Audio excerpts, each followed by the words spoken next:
Can you spot the koala? Neither can I. They do a pretty good job of blending in. I think we're gonna need some help.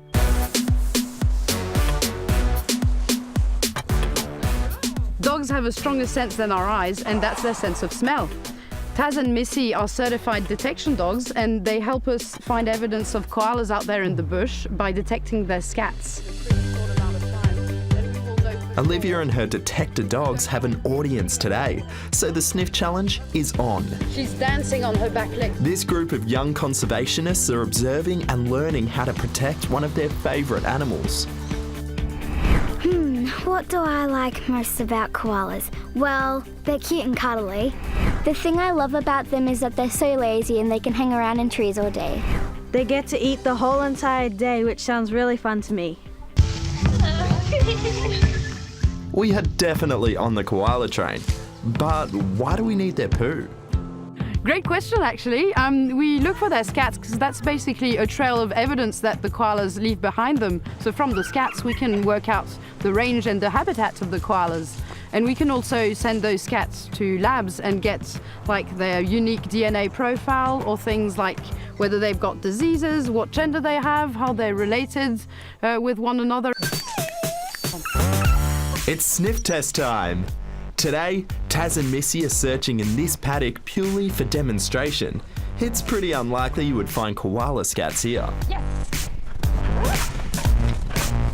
Good girl. In paddock areas, you will not find any koala scats because there's no koalas there and no eucalypts. Whereas you might find along creek lines and those kind of things, you'll find the big old blue gums, which koalas really love. And you'll often find thousands of koala scats in those areas. Usually, the more poo the merrier, but sometimes it's better not to find any at all.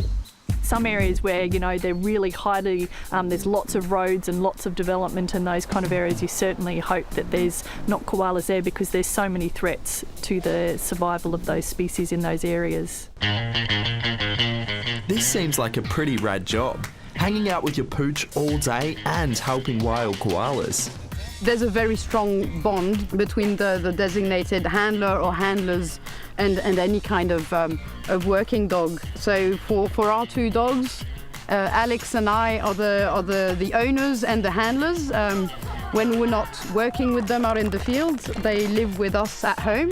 When we work their drive, it's a very high drive. They're very highly driven dogs, and we use play reward. They are absolutely obsessed with playing with anything, especially if it looks like a ball or it's spherical in any way.